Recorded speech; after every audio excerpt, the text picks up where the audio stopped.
大家好，今天我们做一个冬天的暖胃汤——萝卜牛肉汤，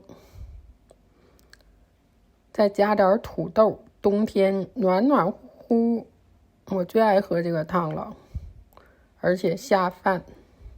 先把牛肉切一下，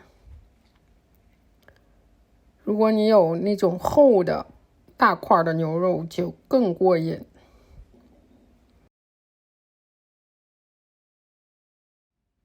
萝卜去皮，切成块儿，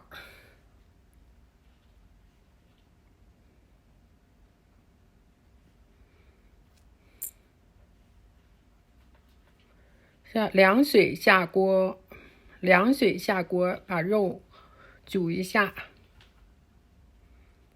这个时候再学2个土豆，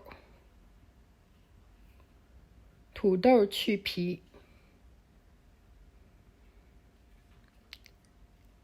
好，把萝卜先放一边，土豆也是切块儿。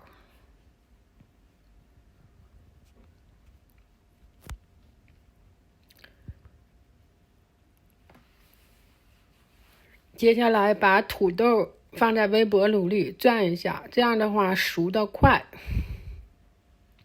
可以节省炖的时间。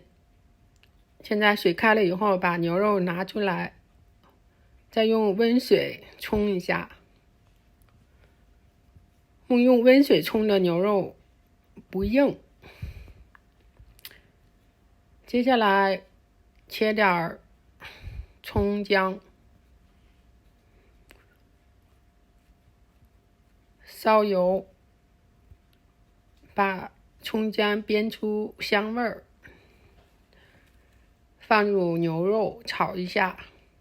接下来添水，水一次添足了，萝卜牛肉放进去，土豆都放进去之后，加一点鸡精，再加点盐、八角，把水烧开，炖个20分钟吧。现在就炖好啦，一定要把萝卜炖的看上去透明的感觉，萝卜有透明感了，就差不多。冬天来上一碗，真的是太幸福了。